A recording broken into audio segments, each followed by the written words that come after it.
clear out the carbon.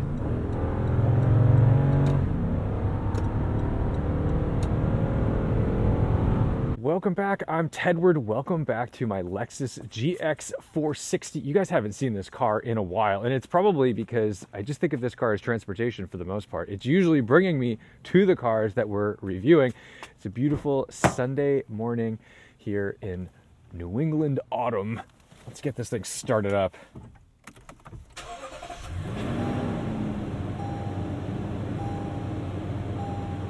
Nothing sounds quite like this thing. And luckily, it's more cooling fan than exhaust. So the neighbors aren't mad. But there's something so special about starting this, and even the 4Runner. You can hear it in the 4Runner. But today, we're heading up to Cambridge because we're doing a little volunteer project. Every year before Thanksgiving, the Sunday before Thanksgiving, we go and make like 300 or 400 pies at my friend's catering company. And then those pies are subsequently sold, and then that money is donated to charities for people to have better Thanksgiving meals if they cannot afford it themselves. So I figure we do a little therapy drive. I'm also testing out a new camera, and because you guys always complain about my watch, which I love my watch. I love my Garmin watch. It helps me stay in shape. It's a good reminder of how many miles I've run this week or what I need to be doing. But today, we got a special treat. We're wearing the Omega Speedmaster. It's the 50th anniversary Snoopy. It's gorgeous. I love this thing. I have to return it because my friend David let me borrow this for the wedding. And when I say the wedding, I married my friends, which is a weird thing to say, but let me clarify. I officiated their wedding. My two best friends, I have many best friends, but two of my best friends, Eddie and Corey, they finally did it. They tied the knot, and it was a big wedding. It was 200 people, and they had me and David as their co-best men, and then invited me to officiate the wedding. And in Massachusetts, it's a pretty easy process to get done. You just have to sign up for a one-day officiant license, and you don't have to do any kind of like religious training or any kind. So that was nice. But anyway, I thought we would do a little therapy drive and catch up. It's been a little while. We're always just talking about cars. Once in a while, we talk about life.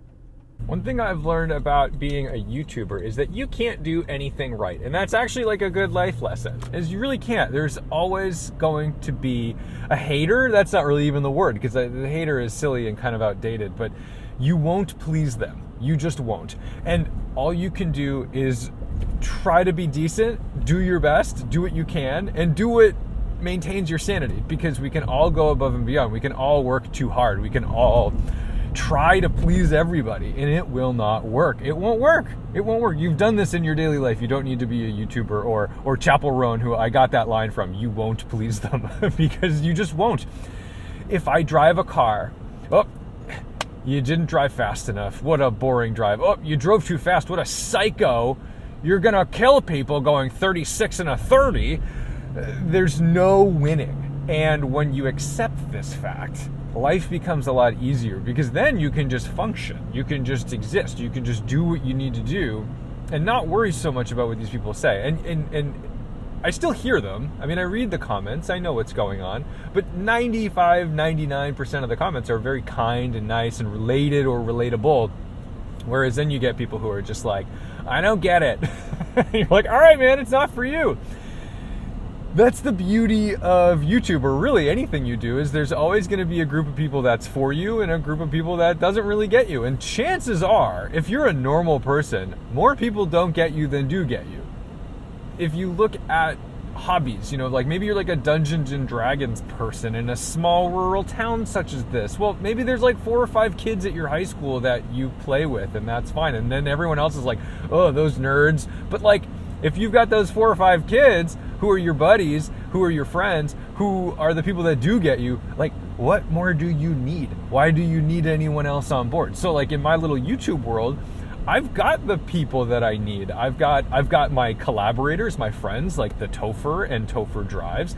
I've got my audience of people who understand what it is that I do on a day-to-day basis and understand like what I'm trying to get across. Because there's always going to be people that are like, why don't you do drone shots? Why don't you have these exterior shots? It's like, well, because I'm trying to display to you what exactly it is to drive these cars. What is it like from a driver's perspective, and not simply a Petrolicious style sexy video that kind of glorifies the thing. Because all I want to do is make cars relatable, even if they're completely unrelatable cars. I want you to feel like you've enjoyed the experience and saw the startup procedure, understand like where the aux fan switch is in some rare Ferrari, or an auxiliary fuel pump in an SL300 or 300 SL. Geez, I'm losing it. I'm not a morning person. It's 10 a.m. I should be on by now. But so far, I've been trying to just do what I need to do to stave off the crazies, because life isn't always that easy. Even when things look good, even when things are good, because I'm somebody who's constantly looking at like how this could go wrong. That's a bummer, because even when things are good, I'm just like, when's the floor gonna drop? But that's not a good way to operate, because you need to be optimistic and enjoy the good times, because when they're good, well, might as well party. But you know, there's ever-changing things going on in whether that's like your career landscape or your friends or your relationships. Like, there's always something happening. And lately, the way I have been staying sane has been lifting, because as you know, if you've been a long-time follower, I typically was showing all my running stuff. I was a big runner, and I mean, not a big runner. I wasn't like a D1 athlete. I was just like a casual dude running 20 to 30 miles a week, which is like a lot for me. I was never an athlete or anything. But my right knee started acting up. I got this patellar tendonitis issue, and, you know, yada, yada, yada. It's fine. There's no degradation, but it does prevent me from running distances. And part of the training to get back into shape with that knee and make it healthier has been weight training. So for the past, like, let's say 2 years, I've been spending a lot of time in the gym just lifting weights, and that has become a place of sanity. And it's funny because I feel like weightlifting gets such a reputation of being a macho dude bro kind of thing, and it can be, but so can anything. It's so rewarding. Like, I love going to the gym. It is something that I make time for every day. It is something I genuinely prioritize. Like, I would rather go to the gym than edit a video, and that's the truth. And by doing that, I've been able to make like incremental progress, slow progress over the last couple of years, and I'm really happy with where I'm at. But the problem is then you get obsessed with that thing, right? And it's fine when you get obsessed with a project. Let's say your project is your car, right? You're constantly modifying. It starts as like, oh, I bought this E92 M3, and then, you know, within 2 years, suddenly it's a caged, dedicated track car that you're doing time attacks. And like, that's good. You know, you found something and you went a little crazy. But it's always interesting when it's your own body that is the project, because that can get unhealthy really fast. So maybe with the car, you're spending a little too much money or time or resources on that thing. Maybe you're like shirking responsibilities with lifting or any kind of physical activity. If you start to become obsessed with that, you can start kind of damaging your own psyche, because you're constantly looking at yourself. And I swear, people who are going to the gym, they look at themselves more than anybody else, because they're looking at they're like digging for those incremental changes. Like, oh, did I get a little leaner? Did I get a little stronger? How does this look? What about from this angle? And like, it is nuts. And I think like the phone, ignore all of my receipts here. Good Lord, I need to do some accounting. I think the phone makes it worse, because you're able to take pictures of yourself all the time and you can kind of like track your progress, but then it just becomes this obsessive thing. And because you're looking at that, then your Instagram feed starts feeding you the bodybuilder-y types, or the people who are like aesthetically motivated to change their bodies, and that's a whole nother rabbit hole. But I do genuinely just want to be healthier and stronger. Now, the motivations for most of the healthy things I do are not good. Most people start drinking or doing drugs or things when they are in a rough spot. They lose a relationship, they have a death, they have all these problems. And now, I've experienced those things, and for whatever reason, my instinct, thankfully, is not to turn to substances, is usually to turn to fitness. So like I had an ex that I broke up with like, I don't know, 4 years ago maybe. That kind of was what got me into running, because I needed to clear my head. I'm an obsessive thinker. So I get thoughts and I carry them. They don't go away. I obsess over them. I spiral out on them. And the only thing that was giving me the pause in those obsessive thoughts was going for a run and having that routine every day and being able to do that. So that became the therapy. Now, I probably should have been going to therapy too, but I wasn't. And that's where the running came from. But of course, that did lead to detrimental stuff because I injured myself. And then I kind of panicked because I was like, shoot, like what if I can't run? What if that goes away? So anyway, follow up, next relationship, even crazier. And, I'm the longest, most dramatic, absurd story short. This person had cheated just relentlessly in ways that I had never imagined. Like if I wrote a book about this relationship, I think people would be like, this is the stupidest thing, this would never happen. But it did, it all happened. And it was crazy. And that's fine. I have no emotional attachment to that at this point, which is good. You get over it. But the thing that I gained from that relationship / breakup was the gym routine and lifting. And so I'm like, oh, it's good that I took away healthy habits from things that hurt me emotionally. And then I get to keep, the best part is you eventually lose the negative emotions around the relationship or the trauma, and you get to keep the benefit, which is the new gym thing or some learned task. I know people that'll like pick up an instrument when they're feeling down, right? And it's like, well, had this relationship not gone sour, maybe you wouldn't have picked up that guitar and really found your voice in that way. Or comedians do the same thing. So I've been trying desperately to just always maintain that even when shit goes wrong, find a beneficial coping mechanism that isn't going to just put you deeper into a hole, because anybody can pick up a bottle and start drinking. Anybody can start doing some drugs or just participating in negative behavior that's going to make the emotional side worse and the physical side worse. Whereas like if you pick up something that's going to be at least maybe the coping mechanism is kind of pathetic and embarrassing at first, but once the negativity goes away, all you're left with is like a good habit. So for me, that's great. And the best thing too is like you get the high school reunion effect, where if you do run into that person later on, which this isn't some weirdo fantasy, I don't care. But if you do run into that person, at least you feel like more confident and look a little better versus the opposite, where you're like, oh yeah, I ran into them and I was sloppy drunk at a club and put on 60 pounds, which, you know what? Put on 6, go for it. Do whatever you need to do. But I would prefer you're not out there just drinking and drugging. So anyway, those are the things that I've been up to. How are you? Oh, the year has come to a close, man. This was fast. This was a much faster year than I anticipated. But the wedding was big, dude. That was so intense because I am not someone who resorts to confidence as a first reaction. So when it came time to say like, hey, would you like to officiate this wedding? I was like, yes, because I like performing. I wanted to do this for my friends, and I all of it was good for me. I like public speaking. I want to be there for my friends, and I wanted to be a part of this in a way that I otherwise couldn't have been. And then came the realization that I had a lot of power in this situation. And I don't mean that in a way of I wanted power. I mean that in a way of I have the power to ruin this wedding. But they're saying, oh, you'll do great, you'll do great. And I wrote this ceremony soup to nuts, completely top to bottom.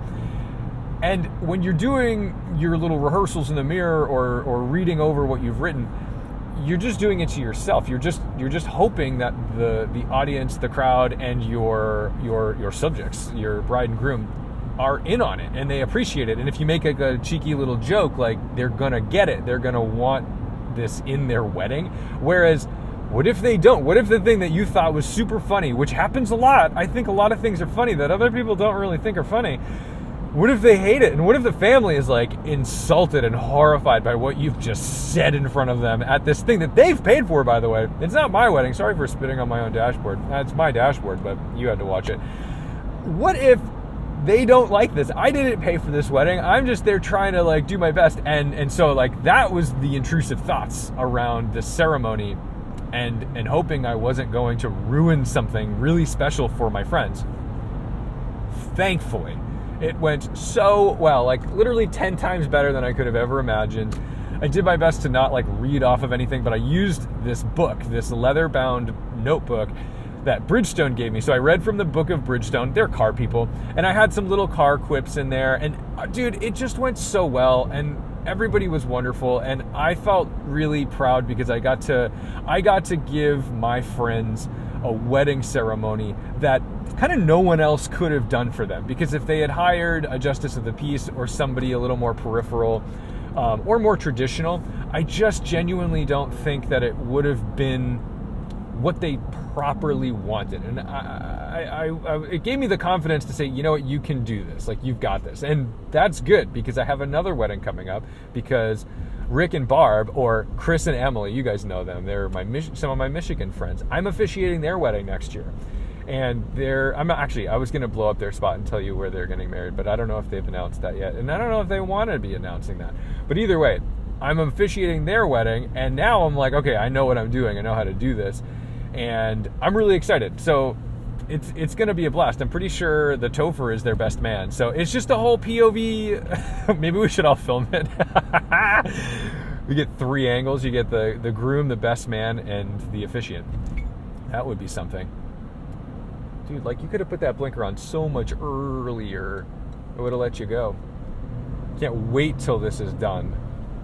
This is going to be a real gift in the spring, I hope. How about that line, Volvo? How about that line? You gonna look? You're not gonna look. You're not a looker.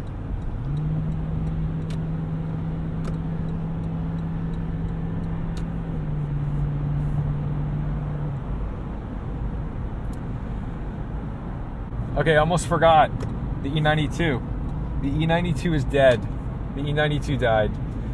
I traded my E92 M3, which you guys likely remember from the snow drifting videos. I built my channel around that car. That was one of the first YouTube cars I had.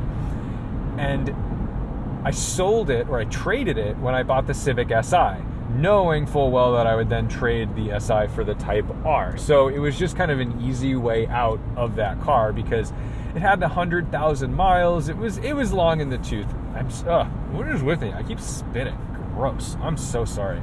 But the guy who bought it knew it was my car. So he reached out to me and was like, hey, I think I bought your M3, which was really cool. The other day, I get a text message from him, and he just goes, I think it's over. I think it's done. And he sends me this photo. And this photo, he goes, I think it's totaled. And I was like, he goes, but it might not be. And I'm like, I don't know, man. That rear quarter is toast. And that's like the whole side of the car. That's a big one. But hey, maybe, just maybe, they won't total it. And then, like 2 hours later, he sends me this dash cam footage, and I see this. And then I was like, bro, the car is destroyed. This Mercedes ran a stop sign, and he kind of just ping-ponged off of a couple cars. Then he let me post that video of the witness account, and I put it on Instagram. It was sad because a lot of people had found my channel through that car, and it was a bit of a bummer knowing that like it was just for real dead. And speed traps just cause unsafe situations, because now everyone just slowed down for no reason. We don't need to go 62 miles an hour because you saw a state trooper. The therapy drives may not be the heaviest hitters when it comes to views, but they are the most requested by the audience, by you guys. But I don't do them all the time because I don't always have answers. I'm usually just asking myself questions, or if I'm spiraling a little bit and having a hard time, I'm like, well, I should probably figure out what this is before I go and talk about it. But actually, I don't think answering the problem is the point of the therapy drive. I think it's just highlighting the problem and talking about stuff, because I'm not a therapist, I'm not a doctor, and I'm definitely not some self-help guru who's going to pretend they have answers to this stuff. I sometimes feel like I figure things out a little bit, but I don't have answers to things. And then I don't make the therapy drive because I'm like, well, I haven't like come full circle on this topic, or I don't know what the answer is yet. And I'm realizing That's not what the therapy drive is. The therapy is not a beginning, middle, and end. It is all middle. It is just middle until you die. There is no end. And I think I need to learn that, wait a minute, the value add on talking about stuff is a shared experience, not a solution. Okay? And there we go. That's the thought. So, okay, I think that's it. I think we just solved the therapy drive. A shared experience, not a solution. So I'm going to go make like 300 pies with my friends. I'm going to take some photos. I brought the old Fujifilm out, my X100 6, and maybe we'll put like a cute little end epilogue in this where there's like silly things with the pies. So anyway, that is that. Thank you guys so much for watching, liking, commenting, and subscribing. We're going to sign off before the robot dogs take over the world at Boston Dynamics. And enjoy it while it lasts. Don't forget to respect the drive, and I'll see you in the next one. Ooh, actually, you know what? Maybe we'll take this off-ramp together. It's not going to be fun now because there's a Subaru in the way. Unless the Subaru is going to fully send it. Can we get a Forester? Nope, he's over braking. This is such a good corner. It's a faster corner than you think. And I like it because it just sets you up so well for this next corner. This is so good. I think I took this in the Countach, and I remember really enjoying that. Let's clear out the carbon.